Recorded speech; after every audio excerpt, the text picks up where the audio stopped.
3, 2, 1, boom. What's up, champions? Coach Rael here, and welcome to Getting Real with Rael. I got an amazing guest today. I'm excited. We get raw, real, and authentic. Once again, my name is Coach Rael. I help entrepreneurs to take action with their health and their video marketing so they can stay healthy, get their message, their brand, their story to the world, make a difference, and because they make a difference, they get paid a lot. So if that's you, reach out to me at www.raelandrews.com, set up a free call with me. I'd love to chat, hear about your vision, your passion, maybe even have you a guest on my show. Make sure that you subscribe to my podcast so you don't miss any of these amazing. I've got some amazing guests coming on and coming up, and so it's always exciting. So speaking of that, I have Paul Sokol. Did I say that right, Paul Sokol? You did. You nailed it. Now, awesome. So Paul Sokol, I met back at a PartnerCon event. PartnerCon, yeah, it was one of these tech events. Mm-hmm. Amazing, man. I mean, this guy, in terms of, now here's a funny story. I'll tell you this, Paul. You might not know this. So I was getting ready to do a guest training with Keep, aka Infusion Talk. Mm-hmm. And we were talking about what I was going to do or what I wasn't going to do.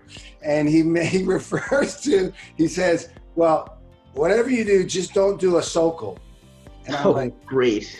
I go, what does that mean? What do you mean a Sokol? And he goes, well, Paul is like brilliant, okay? Like he builds things that people like, it just like blows people's mind. And so it tends to be like, and I was like, well, you don't have to worry about that, dude. That's not gonna happen because that's not my gifting. So I just remember that was like, oh, it took me to a whole nother respect for you that I didn't even know about, because I met you with Dennis Yu, who's amazing. And we were talking about the 1 minute videos and something and stuff like that. But you know, there's a lot more which we're going to learn about today about you. So I do call it raw and real, Paul. And one of the reasons I call it that is because, you know, like we're talking about here, a lot of people know our glory, right? You know, Paul Sokol, he's this brilliant man. He builds amazing campaigns. He works with Dennis Yu. He does all that, but they don't know our story. They know our glory, but they don't know our story. And I'm always really curious. I want to know the tough times. I want to know the challenges. I want to know where you came from, you know? So let's start there. Let's go back. You know, were you an only child? You have a big family? What was your relationship with your parents? Where did you grow up on the other side of the tracks? Did you grow up with that silver spoon? What was it like for a young kid as Paul? All right, man, this is cool. This will be fun, Riel. Thanks for having me on, and thanks for making me blush. I don't know if y'all can see it, but so man, I was born in Sarasota, Florida, in November 6, 1985. So are you familiar with Sarasota? You ever heard of it? Yeah. Mm-hmm. Yeah. Mm-hmm. So it's, you know, an hour south of Tampa or whatnot, and then I was basically, you know, a kid and grew up in Northport, which is south of Sarasota. It's actually short for Northport, Charlotte. So there's Port Charlotte and then Sarasota and then a whole bunch of nothing in between except Northport. And that's kind of what Northport was back in the day. It was a whole bunch of nothing.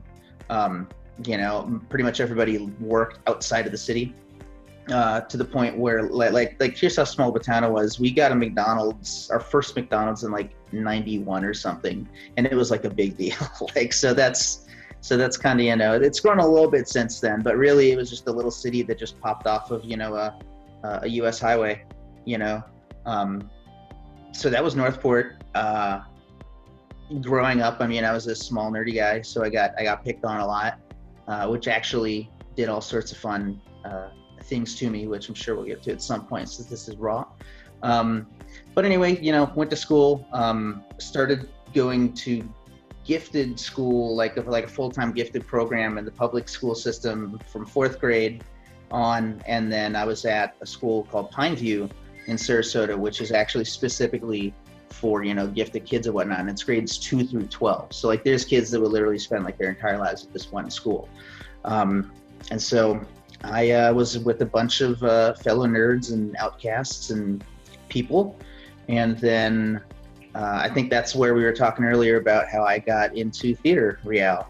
How I was a drama nerd for all 4 years, both on stage and behind it. Did a little bit of sound work, you know, a little bit of light work, you know, some acting.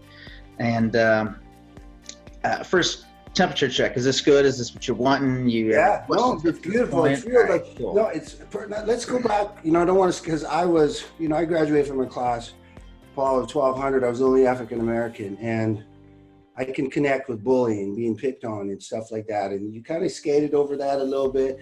So, I mean, what was that like, dude? I mean, and how did it, how did you get through that, and how did it make you who you are today? Let's think of that. I mean, it's super timely, man. So I was recently diagnosed in September with borderline personality disorder, which is a really fun thing if you look it up. It's got all sorts of fun features and, behaviors and whatnot.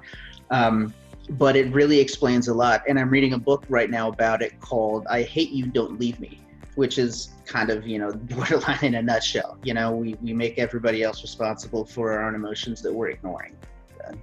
My own 2 cents on it. But anyway, reading this book and learning that they believe the pathology or, how this is developed happens in that, those first, or the stage is set, at least in the first 5 years of it, particularly with the whole idea of it's a separation and individuation, where realizing that you're a separate person from your parents, and that, like, if your mom walks out of the room, like, she's not annihilated, like, she's still there, like, and there's all of that. So being bullied really impacted that. And then in particular, the way that looking back on it now, of course, my parents are doing the best that they knew to do. They're super loving, but they didn't really know how bad the bullying and all that jazz was. So because I was looking for, like, help and looking for a particular emotional response, and then getting something different, or as a child, what I might view as, like, brushing under the rug or whatnot, that's where I learned that whole, just the idea of this black and white thinking, which is a trademark of borderlines, is, it's either, again, I love you or I hate you. Like, there's literally no gray area. I struggle with that, like, every day. And so that really had a big impact on me. And what I learned from that is that you can't be bullied if you bully first. Now, not saying that I was a bully, but moreover, if there was somebody bullying me, eventually at some point I would just get so angry or so mad that I'd, stand up and do something to them. And that's where I learned that anger is the response for when things aren't necessarily going your way. It's funny because the normal person, if they're going about something in a certain way with a certain emotion and it's not working, they'll try a different emotion. In my case, and this is something that I'm working on unlearning, is when I get angry and my anger isn't working, I get more angry. So that just intensifies. And my whole life, there's always been challenges with emotional responses to things. And of course, now I kind of get why. There's, this actual personality disorder that, I just inadvertently developed, or that my brain inadvertently developed. It's really important not to identify with any kind of diagnosis. So yeah, that bullying was, a huge impact on me. And even the, karma of the world, because at least in kindergarten, this kid that made my life a living hell, he was, so I guess when I was a kid, my mother explained, hey, he's probably got a bad home life, that's why he's picking on you, blah, blah, blah. And that's the response that I got from my mom. And that's not a bad response. As a child, though, what I was probably looking was for a little bit of a little more they're there, I'm gonna stand up for you, try and do something for it. Because it wasn't really until I remember one time some kid slammed my head into the side of the bus and I had a big fucking goose egg. And then they finally went to the admin to do something about it. I didn't share a lot too. That was also part of the whole separation individuation part of I don't share a whole lot what I'm feeling or what I'm thinking. Even now, I'm 33 and I still sharing with my partner is she doesn't always, she never knows what's going on in my head. So I bet that was way more of a can of worms than you were expecting from that answer, brother. It's important because we're really one of the lucky ones. We're still here. A lot of our peers, unfortunately, choose suicide, or they get killed because the bullying goes too far. Mm-hmm.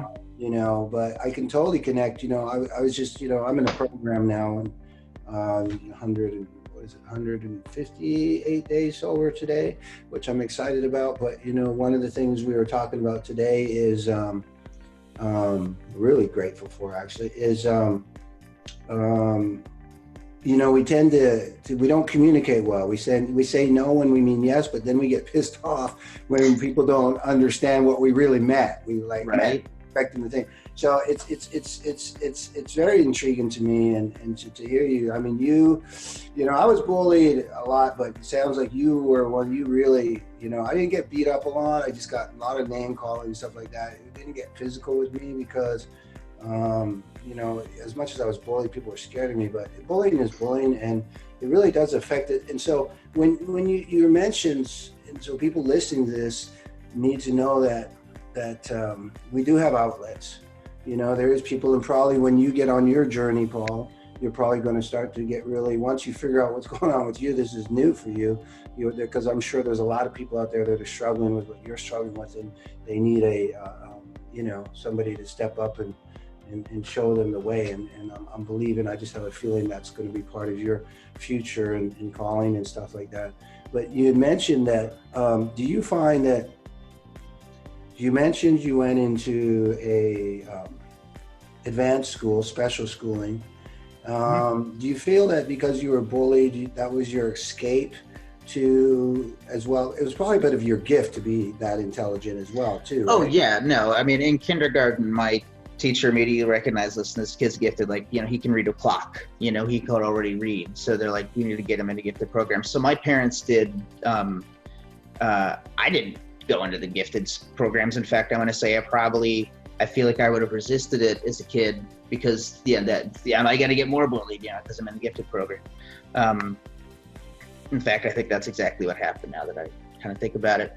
But no, that was my parents' way totally getting me up into there. So that was nothing to do with me, I guess, is the answer to the question. Is just my parents realizing, because I mean, I'd probably be in a really bad place if I didn't get good schooling or whatnot. I'd just get into all sorts of trouble. I'd be some nefarious, awful criminal because, I wouldn't be building marketing campaigns. I'd be building bank heists and Yeah, because you put all that energy. Now, when you look back, right? Because like you say, at the time, as a kid, we don't see that. And you probably were resentful, and it probably did cost you more bullying. But when you look back, are you glad now that your parents put you in a gifted program? 100%. I would like my kids to go to Pineview. I would move to Florida, Sarasota, Florida again, just so my kids can at least, because I started in 6th grade, so at least 6 to 12, because it's apparently public schools are real trash these days, and especially apparently Arizona is really bad. Pineview is, you make your own schedule starting in high school. There's, all sorts of electives and things like that. And it really treats you like a true young adult. As long as you're responsible and not being an idiot, then you can, be cool. And of course, there's plenty of being an idiot. There's, I had plenty of fun. I was some skate punk mall rat, Right. I can see that. Big totally. Now, are you an only child, Paul? Yes, I am an only child. I'm an only child. Mm-hmm. So, let me ask you this question, because I'm an only child too, and I get it all the time. It's kind of crazy. People always say, did you miss not having brothers and sisters? Do you ever get asked that? And what's your response on that? I would have loved to have brothers and sisters. Yeah, I totally would have. And that's not to say that my parents didn't try. I was just the only one that kind of, fought it out. But I would have loved to have brothers and sisters. The good news is that I have people in my life that effectively are my brothers. My good buddy Scott and my good buddy Mike, who, I basically kind of grew up at least, through high school, middle school on, and we're still good friends. In fact, I helped my buddy Scott move out here from where he was at in Kentucky. Nothing was going on. Pulled him out to Arizona. So yeah, I don't have blood brothers or sisters, but I definitely have people in my life that are just as much family. If I was lying in a hospital bed or something, they'd probably show up, kind of thing. So yes and no. I mean, I always had plenty of friends. Yeah, I always used to say, I had stepbrothers as well. that I lived with a family from grade 4 to 7, which was best years of my life. But people always used to ask me that question all the time, and I would be like, I don't know, dude. I don't know what it's not like to have brothers, but I did kind of. It's like how do you know that you miss them if you didn't have them? But now later on in our life, so when you were, what would you say is your best memory as a kid? Damn, my best memory as a kid. Let's go scanning through my memories as a kid. I had a lot of great memories as a kid. So like picking one out, because the neighborhood I lived in, there was also, kids from, my school and whatnot. So, we'd always go out and play and whatnot. Best memory as a kid, damn.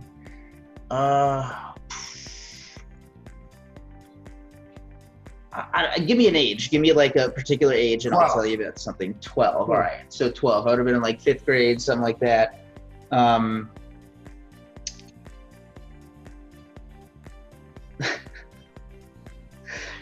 So I think I'd have been in 5th grade. My best memory from that is getting like kicked out of Spanish class like for good. Like for good, yeah. So like, at the end of the day, or every couple days a week, this one of the PE instructors also taught some Spanish classes to some of the 5th grade classes, and I don't know why we just butted heads like bad, to the point where I was not part of his class. So he would come in for class and I'd like leave and go to the library or something.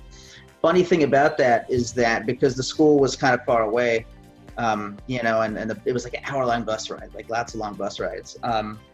My parents would come and pick me up, and try and do once a week or something. And so my mom would sit in on the Spanish class that I was not there for, waiting until that last, part of the day was done, and so they could drop me off. So she learned Spanish too. Oh, so that was it was effective. And yeah, that's probably, I don't know, just around that time period, probably one of the neatest things I can think of is getting kicked out of Spanish class, like full blown kicked out. All right, now let's flip gears, and since your mind works like that, and it's actually we know this, so I'm going to go age 5, because we know age 5 is really a pivotal year. That's when they say our characters really start to mold. Mm-hmm. So if I go age 5, what would you say your worst memory as a kid in the age 5 area was? Oh man, absolutely. Just being picked on the bus I would have been on in kindergarten. And yeah, absolute worst memory. Here's the thing, I still can't remember what happened on the bus rides. And just like you, it wasn't really physical, but it was just a lot of, shit talking and, kids. Because like, here's the thing, I don't know who decided to like, because I didn't choose my seats. They were assigned seats on the bus, right? So like you have this little white kindergartner paired in the seat with this big black 5th grader. Like, I don't know who made that seating choice. So like that was my fucking bus rides to and from school, just living hell all the time. Wow. So I can't remember anything specific. But I know for a fact that it was hell. And I know that at the time I felt like I wasn't getting the response I was expecting from my parents, Again, I was given that perspective, that maybe this is the conversation you'd have with like a teenager. Well, hey, maybe their home life is shitty, who knows? But I was 5, I can't. And you didn't have brothers or sisters, and so that was you. I can totally relate to that. So now, when you think, so I know for me, I wanted to escape, and my escape at the time was I was going to make it to the Olympics. So at what time did you figure out that you were going to do computer stuff, that you were going to build campaigns and stuff like that? Was that your way out? Was you say, this is how I'm going to get out of this hell?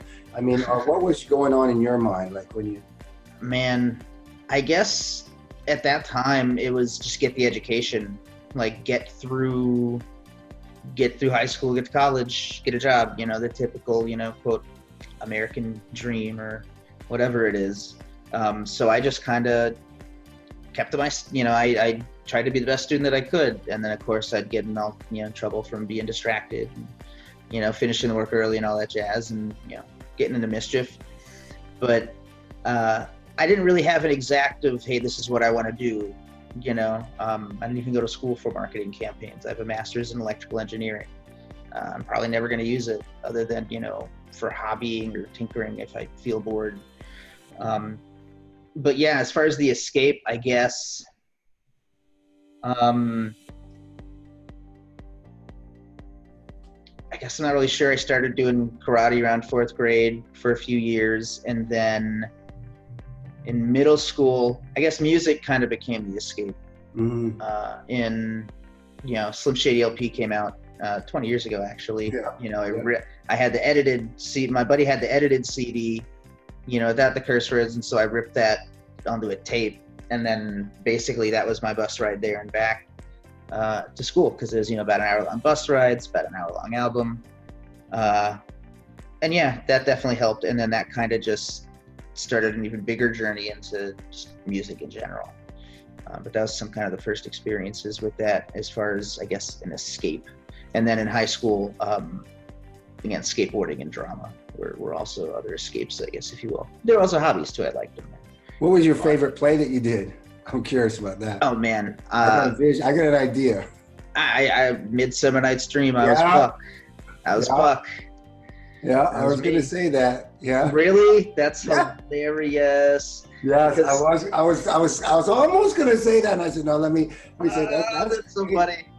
Well, you know what's crazy about that? So my English teacher, the late A.Q. Smith, had him in 6th grade English, and then he also took over in drama later in high school. And he told me, he's like, ever since that first day you were in my 6th grade class, I just saw you as Puck. And then of course years later we do Midsummer Night's Dream, and I end up being Puck. So and then that's what you see. So I'm just Puck. That's it. Just I'm this mischievous little imp thing. And I definitely do enjoy watching, people be animals. Just the natural reactions to things or the unexpected. Like, if you want to make people freak out, just go into an elevator, but just step into it and just face the back. Oh my gosh! Like that social norm. That all the time. I used to do that all the time. It's so weird you say that. I've never met anybody else who did that. I used to do that, and you turn around and you stare at them. It makes them crazy. Right. They think that the world's ending, and it's all you. It's so funny. It's just a social norm. You're just not facing front. Oh my gosh, that is insane. All right, so that's crazy, man. I love that. So tell us what you're doing now. Like now, what you're doing with your life. You're making, I know, marketing campaigns, but what's Paul's life like? So what's Paul's life like? So lately, Paul's life has been getting back to kind of normalcy. More of a functioning kind of guy. Because like you said earlier, a lot of people will, they'll take a permanent solution for a temporary problem, and last July, I spent the evening in the psych ward because I was kind of like at my wit's end, and my amazing partner Brina made sure that didn't happen. It was a whole thing. Police, ambulance, all that hospital bills, all that kind of fun bullshit. So right now I'm learning about, of course, the BPD, and then also the therapy for it is dialectic behavior therapy. And really, it's just teaching skills that I believe everybody should learn, like mindfulness, emotional distress, emotional distress, emotion regulation, distress tolerance, interpersonal relationships, like basic things that just we in particular definitely don't have. So we got to be trained on it. But that's more of like an in the background kind of daily thing. Lately, what I've been up to is actually last night I started getting a bunch more donations going for my charity. Did I ever tell you about my charity, Rael? I'd love to hear about it. No. Yeah. So let's see. So this would have been, back in about September 2014, I realized there's this massive problem in the world, and you could probably relate to this yourself, having kids, Rael. And the problem is that school budgets are being cut, and it's forcing cornered administrators to slash programs, and one of the first to go is music, because equipment's expensive. So I realized the problem is that if nobody does anything about this in a couple of generations, America's not going to have any original music. It's all going to be that engineered, generated top 40 catchy stuff and talk radio. There's not going to be any original music, and then America as a country will actually kind of have a deficiency in that tradition of music, because other countries still have music. They're not going anywhere, but we're not teaching our children that. And so I refused to live into that world. And that's when I formed Keep Children Rockin'. And we provide music equipment donations to elementary and middle school music programs that need it. And so, for example, last night I was catching up on the 2018 donations. Like I said, last year was a really crazy, whatnot. So getting back at integrity takes time. But last night we bought, I bought, and it's fresh in my mind, so this will be cool. We bought 5 standing conga drums and 5 sets of xylophones for School Open Flagstaff for an elementary school that's actually just down the road from me, who oddly enough was a client that I worked with on a side hustle she had for a political thing. Just really small world. Bought them a set of nice big conga drums because that's what they needed. And then for another elementary school, they put in a request for a bunch of maintenance kits. So I tried to buy 5 each of like flute cleaning kits, oboes, clarinets, trumpets, baritones. Those are all getting shipped to the schools, and that's kind of what we're about. That is awesome, Paul. That is definitely want to get that word out, because you're right. I mean, it's like in the public, especially in the public school system, they don't have anything anymore. They don't have sports programs. They don't have music. They don't, all of it is going away. And, I know when me and my wife used to show up and teach, if a parents don't do what you're doing or nobody steps up, there's no program. So that is awesome. Now let's talk a little bit about the campaign building that you do. How's that? What do you do with that? What do I do with that? I mean, at this point, somebody has an offer and they want to sell it on a channel or bring awareness to it, or maybe they want some help with the fulfillment or like on the operations end of it, and I help them. Build the spider campaigns, as we call them. A spider? What is a spider campaign? Oh, for me, that's probably this. I don't even know what's a real term. A spider campaign is like when I look at like something that you built and it's just like got stuff everywhere, whereas mine's got like one line and a couple sequences. That's what we refer to as a spider campaign. Got it. Yeah. No, spider campaigns only exist because they either the person doesn't know how to build stuff and it's just inefficient, or that's the experience that they need. We're one of the cool things of being an electrical engineer by trade is that you build circuits and you kind of understand networks and things like that, how elements kind of plug together. And really all I'm doing is just building marketing circuits. What's a traffic source, which plugs into this, couple of emails, which pushes people to the sales page, which when they buy it, it pushes them to, it generates a login on the back end and pushes them to this website. It's just logic.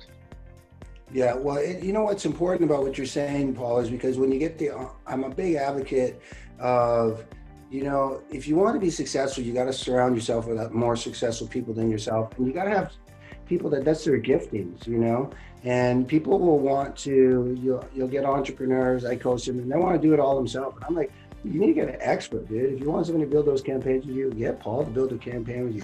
Then you can focus, you can show up to be, whatever it is that you're gifted on. And it's like, I don't know, people, I'm sure you've got different coaches in your life right now. You've got coach helping you with your mental health. You've got, I've got like 7 coaches in my life. And I'm a coach. I have 7 coaches in my life. That's awesome. And people don't understand that, but we can't do it all by ourselves. You can. What would you say to other entrepreneurs out there who try to do it all themselves? Yeah, pretty much. You're playing a small game. Yeah. You can only do so much. As a one person, like a truly one person operation, the most maybe you could do is like 6 figures, depending on what you're about. And that's like someone who's like expert celebrity level kind of thing, like celebrity authority kind of thing. If I really wanted to sit down and grind, I could probably be a 6-figure one-man agency. I don't want to do that because that's just too much. There's no time. I just work all the damn time if that was the case. You need to have a team of people to play a bigger game. Because that's brilliant what you just said right there, buddy. Dude. Yeah. At the most, you can be 6-figure by yourself. At the most, yeah. And really, that's not that much money. No. It's not. It's not enough. It's not. Not to make any big impact. I mean, I'm going to put my glasses on for here. Be a nerd, you know, put my stuff for Keep Children Rockin'. My goal is that within 5 years, we've done over $1 million in equipment repair donations. And then in 20 years, we want to have 250 million. So like, you know, that's not even going to be a huge dent. $250 million worth of instruments can impact maybe an entire state. And I don't know, I'm just kind of fuzzying up some numbers here, you know? Because yeah, if you want to buy, you know, if I want to outfit a whole classroom with like clarinets or flutes or something, that's going to be a couple grand, you know, and that's just one instrument for one classroom. So yeah, the point is you need more than just you if you're trying to play a bigger game and make a real actual impact. Well, you know what? What's those of you that are listening to it, you won't have been able to be blessed with the mic drop that just happened for those of us watching us, and because it was powerful. I watched it happen, but I know the power of it. I was actually just coaching on this last night.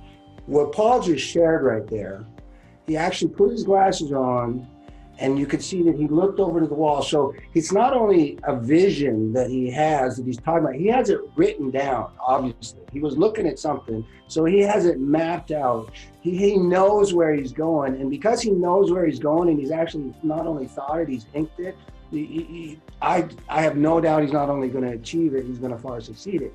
You know, so that was powerful. Thank you for that, Paul. Well, thank you. Well, then let me elaborate on that a little more. And I don't know if it's an audio only thing, but I'll show you and the people here that on my wall, I've got my 20-year plan. This is ripped from what Frank Kern teaches as the 20-year plan, where you're just like, what's the stuff you want? You know, how do you want your health, relationships, impact, and finance to be? And then that was reverse engineered into a 5-year plan, which of course ties directly up to the 20-year. And then at Blitzmetrics, they have everybody do a monthly goal sheet, which has a short-term, medium-term, and long-term. The long-term is a 5-year plan. So that far right column corresponds to the plan up here. And then it's just reverse engineered down into the monthly, you know, the annual and the monthly. And then once a month we make our plan. And then once a quarter we do quarterly planning, and then there's an annual planning. I mean, your life is just a series of habits, man. And so if you intentionally design your habits to support that, you're good, you know? And I have a weekly habit on Fridays, and I missed this last week. I'm out of integrity there. But on Fridays, I journal, how am I doing on my monthly goals? Well, actually, how am I doing on my quarterly plan? Because, you know, the monthly goals roll up into the quarterly plan. So for example, this quarter, I want to call every one of the friends I have. I have this deep network. It's just a spreadsheet of like people who are close to me that I don't want to lose touch with, you know, 10 or so people. And I literally have a spreadsheet tracking when's the last time I spoke to them, you know, whatever. So quarterly, I want to call, you know, this quarter, I want to at least speak to all of them once. And so my monthly goals, there's 3 people that I specifically called out that like, I'm going to call them this month. And I've already called one of those guys. And then it all rolls up. This is Paul. This is what I do when I do it. Take both your hands. This is double mic drop. And go. Psh. This is double. This is like quadruple mic. Now listen. I'm a whole mic with my feet. Yeah. No, some of you are listening to this and you're like, wow, you know, that's a little too much. He's got his Excel sheet, his friends who you're going to call, but you know what? It's really not. And you want to look at 97% of success is enjoyed by 3%. And I promise you the 3% are doing these kind of skills in their own way. I mean, I think I wrote this down right. I wrote it down. I loved it. Your life is just a series. Did you say daily or monthly habits? All of them. I've observed there's six types of habits. You have your daily habits, weekly habits, your monthly habits, quarterly, annual, and then you have an ad hoc habit, meaning you do it as it shows up. So I have a habit to change my tire when it blows, you know? Would you call that one, Paul? Ad hoc? Yeah, ad hoc, like as needed. Oh. Yeah, it's an actual AD space HOC. Yeah, an ad hoc habit. You just do it as you need it. And yeah, you know, so really if you think about it, what are your daily habits? You know, what is something that like you do every single day? So most likely, you know, for me, I'm dream journaling. Obviously even stuff like that. Like I wake up and I pee, that's a habit. You know, brush your teeth, that's a habit. Get dressed, that's a habit. Walk downstairs to walk the dog, that's a habit. Come back and feed the animals, that's a habit. Make your breakfast, that's a habit. Most of our lives are just habits if you're mindlessly doing them. And then you have like, monthly habits, like paying the bills is a monthly habit. Quarter, and then you have your annual habits, which usually the greater the recency, the more it'll stress you out, because it's something like the annual vehicle registration, or taxes, right? That annual habit of taxes. The cool thing about a habit is that it's the same every single time. McDonald's builds Big Macs as a habit. They have a checklist of exactly do this, then this, then this, then this. Start, as long as you have ingredients, do this, this, this, this, this, and now you have a Big Mac. Everything could be like that. That's a habit. And that's something a dentist teaches, the CCS, the content checklist and systems. I really don't like to waste time. So I actually have checklists for most of the stuff in my business that I don't enjoy, especially finance stuff that's really important. So because I don't have a finance guy, I don't have any degree in it, but I learned a couple of things that if you're paying yourself as a W-2, you're gonna have to make payroll tax payments once a month, and then once a quarter you're gonna have to report that.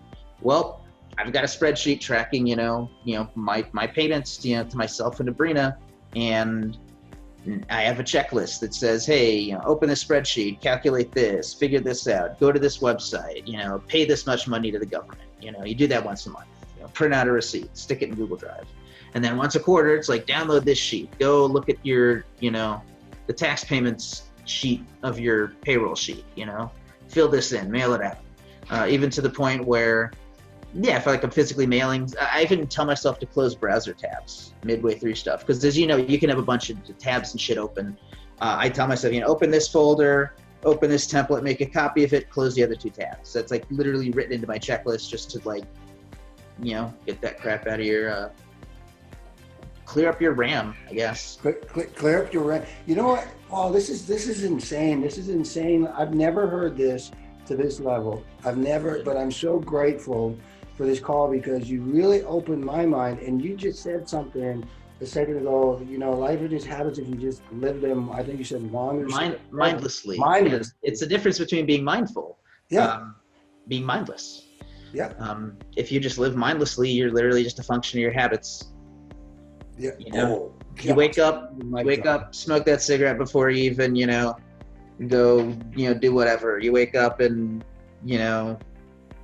I don't know. I know what my habits are. I don't know what other people's do. You wake up and just grab your guitar and start strumming because you're fucking guitarist, and that's just what you do each day. If you really sit and break down what are your habits, you'll be surprised. In fact, like I said, I'm trying to get back to human normalcy here. So I'm actually I have a daily habit tracker for the stuff that I do daily. And I came up with an acronym for it, SHAMPED. And that's what each of these are. So every day, did I get enough sleep?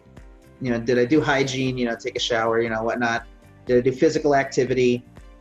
Did I meditate?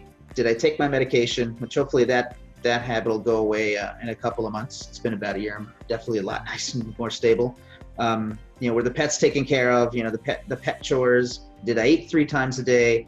Did I dream journal, and did I do whatever domestic chores I've got? And as far as domestic chores, those are weekly habits, which I've got in a weekly habit sheet. So once a week I wash this, clean this bathroom. Once a week vacuum here. Once a week do the laundry. Once a week clean the, change the pet water, that kind of shit. It's just a function of your habits. And you'd be surprised, there's a lot of blanks in these daily habits. Mm-hmm. There's days where I just don't do physical activity, or I won't meditate. I'm actually really bad about meditating. I don't know why. It's because I haven't figured out the trigger for it. I haven't figured out at what point in my day naturally is the trigger to meditate. It's interesting you use the word trigger. I struggle with the meditation too. Now, so when we're listening now, because if you're listening to this, you might go, so where's the fun in Paul? Where's the spontaneity in Paul? So, and I'm sure, you mentioned Brianna a little bit. I can see every time you mention her name, you light up and stuff like that. So when, are you spontaneous? Do you have fun? Is there stuff that's just not on the sheet? So what's the other, what does Paul do for fun, or just to be crazy, or just to step off the edge? Great question. So Brina would tell you that I'm not spontaneous, and I'd agree with that. Kind of got to plan stuff out. But what do I do to have fun, man? I like video games, but simple video games. Like I'll play, Wii Bowling a lot, or I have some old arcade emulators that I'll play around on. Though we do have an Oculus, and that's fun to play around in. But that's really intense. You kind of got to like be ready for it. I love music, love heavy metal. I help promote. That's a shocker, Paul. You love heavy metal? I know, huge shocker. I thought you were going to say reggae. Nah. Nope, heavy metal guy here. And I help promote. Really, I help Club Red, which is where we do the Dead of Winter Festival, which is the charity event that we do. Yeah, so it's a heavy metal festival, by the way, that's generating this money for schools. So is that up in Arizona? Is that in Arizona? Yeah, we've done that for 4 years now, and this past year we expanded into almost every market in Arizona possible. So Tucson, Phoenix, Flagstaff, and Kingman, and we're going to be impacting schools in all of those markets. I love that. We're going to talk more about that. Believe it or not, this might shock you. So I grew up in North Vancouver, BC. I actually I was a headbanger, dude. I grew up with, April Wine, ZZ Top, Alice Cooper. Well, Alice Cooper's not really heavy. Well, it could be heavy metal. Well, you're probably like all of those groups. That's right. Yeah, that Bay Area kind of stuff. Yeah, that's awesome. Yeah, and I remember I was going to all those concerts, holding my thing. All right, so I was switch. This has been like I can talk about this show. I want to switch gears now, and I've been waiting to hear this because this is good. So I have a few questions I always ask. So favorite superhero? Ooh, favorite superhero? Man, that's a great question.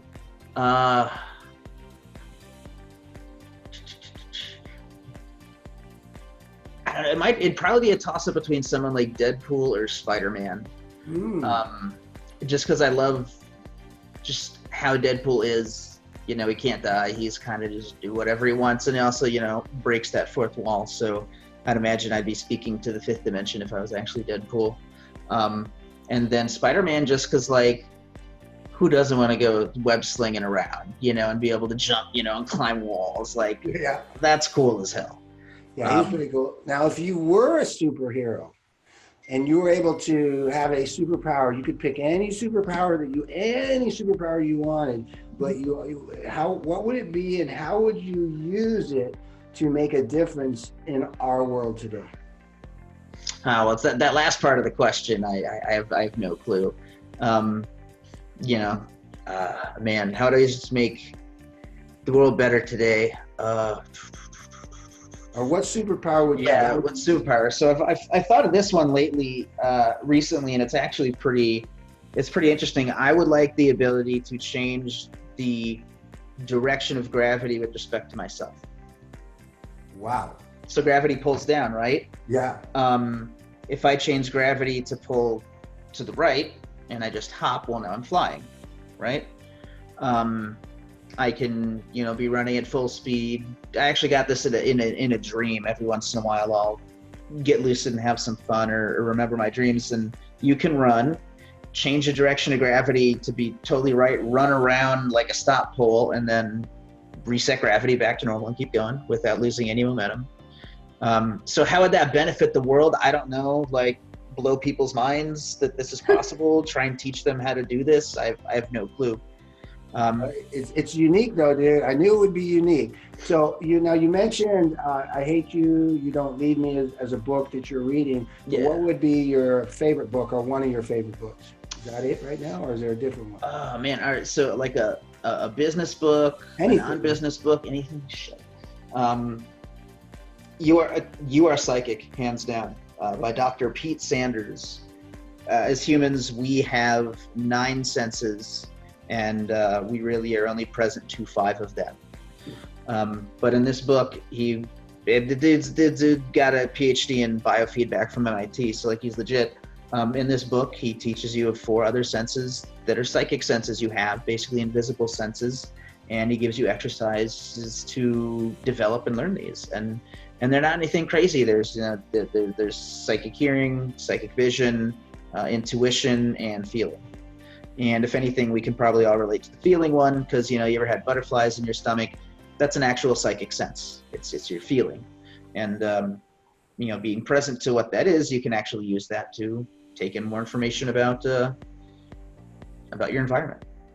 You know what, Paul, that is, when I listen to you talk about that, you know, I talk about, I learned this from my Navy SEAL guys that I used to train back in the day, and they call it your SWAT guys. They're on Amber Alert all the time, okay? That's how they roll. They're just, if you ever have any law enforcement friends, you'll notice if you go out with them, they're gonna sit with their back against the wall. They wanna see the door. They wanna see everything coming in, and they're always paying attention. Stuff like shit that we wouldn't even notice, dude, because we're so like this. Right. In our cell phone or something, we're so oblivious. You know, like I do network marketing as well as part of something I'm passionate about, and I help people to, you know, be able to build their business. And I'm like, dude, if you just would walk around and just pay attention, just say hello, just ask somebody, because I don't got nobody to talk to, they always say. Are you serious? And then I give them the assignment. I said, from the day you leave your house today to the day you come home, I want you to just note, just how many people crossed your path today, whether it's just, oh, I passed this guy at the gas station, I passed this guy at the gym, this person, and they come back to me and say, oh my God, I came across like 250 people today. Yeah, and you got nobody to talk to. But when you just shared that book there, it made me think about those senses that you just said. Man, if we could tap into those, how much of a higher level would we operate at? Oh yeah. It's, I mean, I shared this book with my mother. It impacted me so much that I'm like, Mom, let me buy you a copy of the book, you know? And this was in college back in the day. So I think I paid a penny for it used, and it was like $4 to ship it, you know, but you know, it was a good price for me. She read the book, and she's been a nurse. She was a practicing nurse for many years. Now she's a professor teaching nursing and specifically medical simulations. And she read that book, and she's like, that book explained a handful of things that I experienced that I've never been able to explain.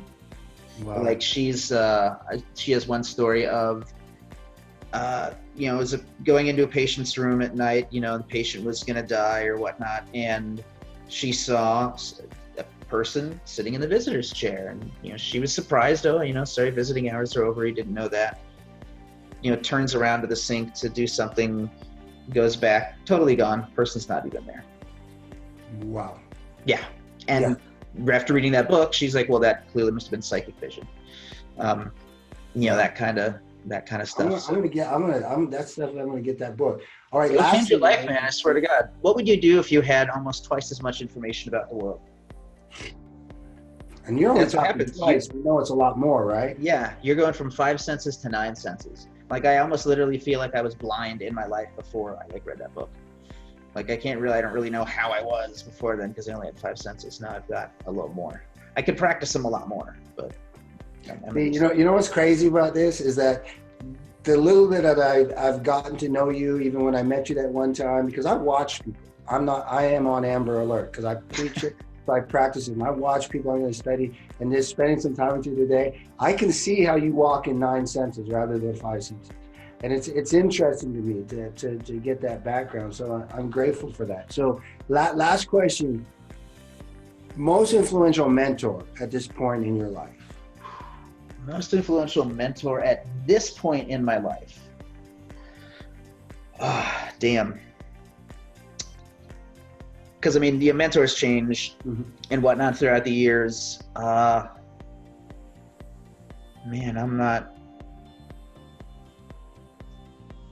not really sure. I guess I would say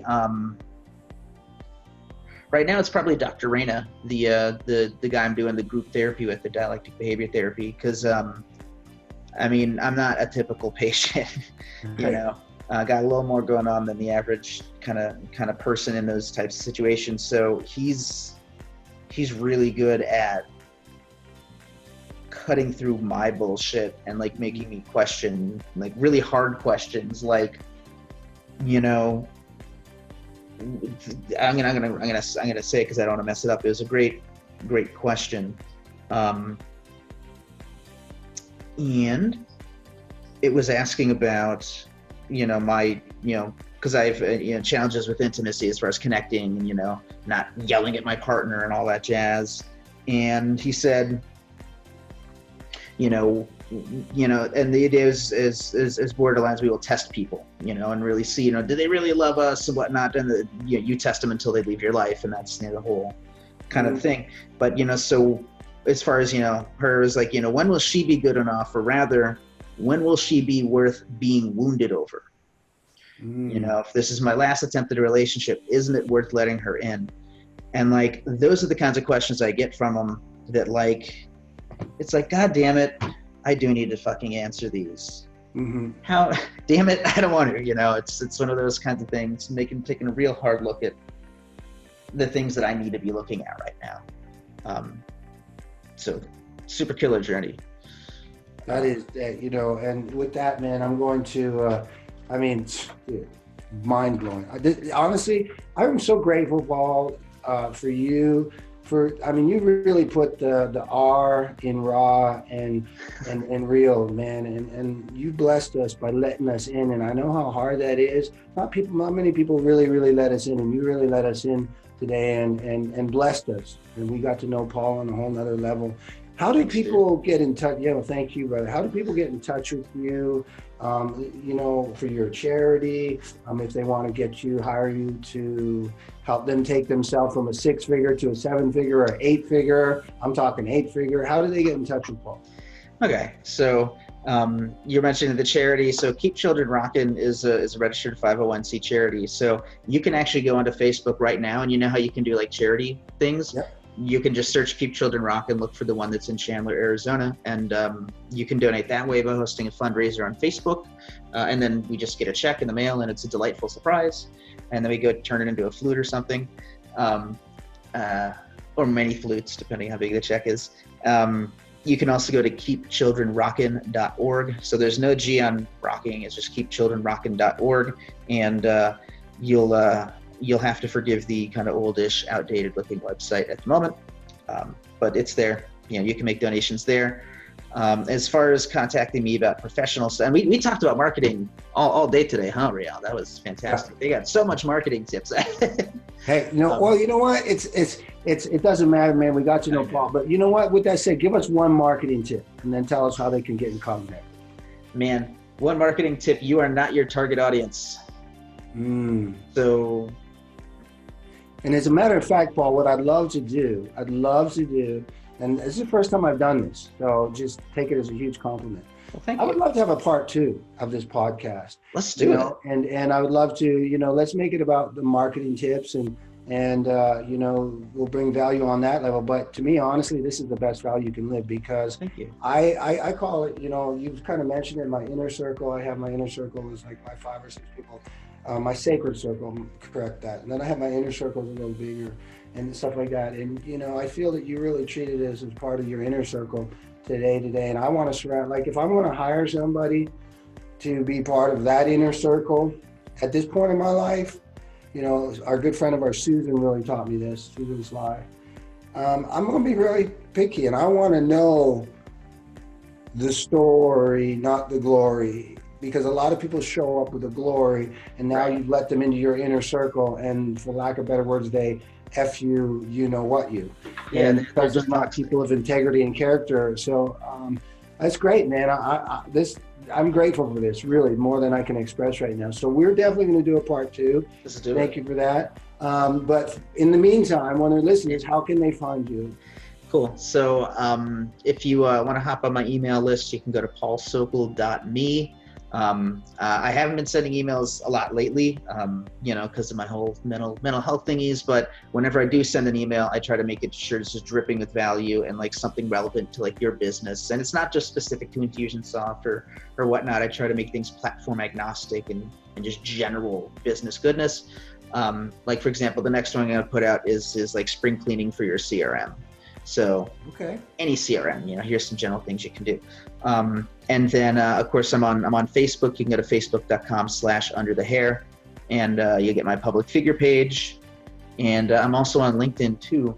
And I'm responsive on all of those channels. So feel free to reach out if you need something. Just for context, at this moment, I'm kind of committed full-time to doing Blitzmetrics stuff. So if I do any outside projects, it's honestly because it sounds cool and I feel like doing it, and I don't mind trading some time for some money here. So just to set that context, if I don't have the time for something, I just don't have the time and for it. Blitzmetrics, I'm a huge fan. I got Dennis actually next week. Dennis and I interviewed Tanner last week, which was phenomenal. I mean, and it's just a great group that you all have over there. So I'm excited about that. So with that said, champions, guys, this was so many mic drops I can't even say. I'm so excited about when you're listening to it. But once again, it's Coach Rael. Thank you for spending time with us on Getting Real, and we really got real today with Rael. Once again, I help entrepreneurs to take action with their health and video marketing so they can be healthy and share their story and brand to the world and make a difference. Because they make a difference, they get paid a lot. So if that's you, reach out to me, www.railandrews.com. Make sure you subscribe to my podcast. Look forward to part 2. Man, I'm feeling like 3 even with Paul. Let's do it. We could do maybe we do part 2 on like marketing automation, and then we do part 3 on like social advertising. Because I've definitely flexed my my social advertising muscles, training under Dennis for, God, I don't know how many years at this point. A lot. Let's do it, man. You put it out there. You heard it, so now you're accountable, and we're excited. All right, we'll do part 3, man. We got it. All right, buddy. So with that said, man, I'll believe in you. You believe in yourself. Make the rest of the day the best of the day. God bless. Boom.